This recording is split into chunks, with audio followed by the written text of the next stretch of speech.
Gold trusted gold buyers మీరు తాకట్టు పెట్టిన బంగారాన్ని విడిపించి ఈ రోజు ఉన్న మార్కెట్ ధరకు కొనబడును. దక్షిణ కాశ్మీర్లోని పహల్గామ్ ఒకప్పుడు పర్యాటకులతో కలకలలాడే ప్రశాంత లోయ ఒక్కసారిగా బీతావహ దృశ్యానికి సాక్ష్యంగా నిలిచింది. లష్కరే తోయిబా సంస్థకు చెందిన ఉగ్రవాదులు జరిపిన హఠాత్ దాడిలో అమాయక పర్యాటకుల రక్తం నేలపై చిందింది. I'm not in a current state to follow the news and all. Just before I heard that there was an Operation Sindoor was happened in the last night, which was taken the revenge of our 27 families. The name itself is telling that Operation Sindoor. Sindoor means we all lost our husbands. That means our lives. One way I should thank to Modi that we are so innocent people. They saw Modi on us. So Modi also owned us and took this revenge on them. So we are thanks to Modi and also all the 27 families. Our lives all are shattered now. Okay, this may be at least for all of us. It is just relief that, and please treat this as no one in India should not happen to this. Whatever this terrific and this terrorist happened to all our 27 families, this should not happen to anyone in India. Anyone in India now. You don't know, you people are just thinking that we lost our husbands, but we lost our lives. We lost our lives. Nellore జిల్లా కావలికి చెందిన మధుసూదన్ రావు మృతి మరింత విషాదకరమని చెప్పొచ్చు. ఎందుకంటే టెర్రరిస్టులు ఏకదాటిగా 42 సార్లు ఆయన్ని కాల్చి చంపారు. వాళ్ళ తూటాలకు ఆయన బలైపోయినటువంటి ఘటన చాలా బాధాకరమైన విషయం.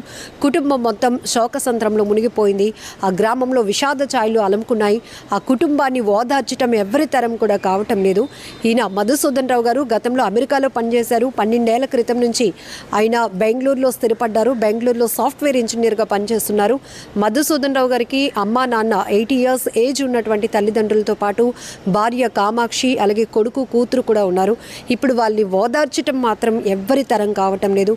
ఎందుకంటే ఆయన సాఫ్ట్వేర్ ఇంజనీర్గా పనిచేస్తున్నారు. నిత్యం విపరీతమైన వర్క్ స్ట్రెస్ ఉంటుంది కాబట్టి ఫ్యామిలీతో అలా సరదాగా గడపడానికి అందమైన ప్రదేశం అయినటువంటి మినీ స్విట్జర్లాండ్గా చెప్పుకునేటటువంటి పహల్గామ్కి వెళ్ళారు. అక్కడ ఆయన ప్రాణాలు పోగొట్టుకొని తిరిగి విగత జీవిగా వస్తారని ఎవరు ఊహించలేనటువంటి పరిస్థితి. ఇప్పుడు చెన్నైకి తీసుకొచ్చారు. ఫస్ట్ ఆయన మృతదేహాన్ని అక్కడి నుంచి నేరుగా కావలికి తీసుకురావటం, అక్కడ అధికారిక అంత్యక్రియ కార్యక్రమాలన్నీ కూడా అధికారికంగా జరిపించే పనులు కూడా జరుగుతున్నాయి. కావలి కన్నీటి సంద్రమైంది. కాశ్మీర్లోని ఉగ్రవాదుల తూటాలకు బలైన సాఫ్ట్వేర్ ఉద్యోగి సోమిశెట్టి మధుసూదన్ రావు అంతిమయాత్ర గురువారం కావల్లో ఆశ్రు నయనాల మధ్య సాగింది. చుట్టుపక్కల ప్రాంతాల ప్రజలు, భారీగా తరలివచ్చిన ప్రజలు మధుసూదన్ రావు భౌతిక కాయానికి నివాళులర్పించారు. ఉదయం భౌతిక కాయం కావలికి రాగా పోలీసులు వాహనం నుంచి తమ భుజాలపైకి ఎత్తుకొని ఇంటి వరకు తీసుకొచ్చారు. జోహార్ మధుసూదన్, అమర్ రహే మధుసూదన్ అంటూ నినాదాలు చేశారు. ఆ సమయంలో కుటుంబ సభ్యుల రోదనలు అక్కడున్న వారికి కన్నీరు తెప్పించాయి. సాయంత్రం కావలి పెదపవని బస్టాండ్ సమీపం నుంచి ప్రత్యేకంగా ఏర్పాటు చేసిన రథంపై మృతదేహాన్ని బాలకృష్ణారెడ్డి నగర్ శ్మశాన వాటికకు తీసుకువెళ్లారు. అంతిమయాత్రలో ప్రజలంతా పాదయాత్రగా కొనసాగారు. అనారోగ్య సమస్యలతో బాధపడుతున్న మధుసూదన్ రావు తల్లిదండ్రులు తిరుపాల్, పద్మావతులను కుమారుడి మరణం ఓ వైపు కుంగదీయగా మరోవైపు కడచూపు దక్కలేదంటూ తీవ్ర మనస్తాపానికి గురయ్యారు. ఉగ్రమూకల కాల్పుల్లో తూట ఆయన తలలోకి దూసుకుపోయింది. దాంతో అక్కడే శవ పరీక్ష నిర్వహించిన అధికారులు ముఖం నుంచి కాళ్ల వరకు పూర్తిగా కప్పేశారు. మృతదేహానికి ఎలాంటి ఇబ్బంది కలగకుండా పూర్తిగా ప్యాక్ చేశారు. ఉదయం శవపేటికలో అక్కడికి తీసుకురాగా అప్పటి నుంచి సాయంత్రం వరకు ఫ్రీజర్లో ఉంచారు. దాంతో ముఖం చూసేందుకు వీలు లేకుండా పోయింది. అందరూ మృతదేహం పైన ఉంచిన చిత్రపటాన్ని చూస్తూ నివాళులర్పించారు. వృత్తిరీత్యా ఎప్పుడు ఒత్తిడితో ఉండే తాము ఎప్పుడు సెలవు దొరికినా ఎంతో సంతోషంగా నవ్వుతూ కావలికి వచ్చేవాళ్ళం అంటూ మధుసూదన్ రావు భార్య కామాక్షి కన్నీరు పెట్టుకున్నారు.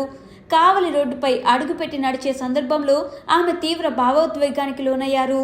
ఆమెతో పాటు కుమారుడు, కుమార్తె కూడా బోరున విలిపిస్తూ ఇవే మాటలు చెప్పారు. ఇన్నాళ్ళు తమను చేయి పట్టుకుని నడిపించిన కుటుంబ యజమాని లేకపోవడంపై కంటతడి పెడుతూ జ్ఞాపకాలు చెప్పుకొచ్చారు. ఏది ఏమైనా ముష్కర్ల మారణ హోమానికి కావలి మూగపోయింది. నిజంగా ప్రస్తుతం ఉన్నటువంటి సమాజం దేనికి ప్రయారిటీ ఇస్తుంది? ఆర్థిక సంబంధాల చుట్టూ మాత్రమే తిరుగుతోంది. మళ్ళీ ఎన్నికలంగానే చాలా విరక్తి కలుగుతున్నాం. మంచి అనిపిస్తుంది కదా, లేడీస్ కూడా ఛాలెంజింగ్ జాబ్స్ చేసినప్పుడు చాలా బాగుంటది. ట్రాఫిక్ అసిస్టెంట్స్ గా నియమించిన ట్రాన్స్జెండర్స్ అందరితో సాల్యూట్ చేయించుకుంటున్నారు. ఫుడ్ డెలివరీ ఇవ్వటానికి వెళ్ళినటువంటి డెలివరీ బాయ్ అనిల్ పై కళ్ళ ముందు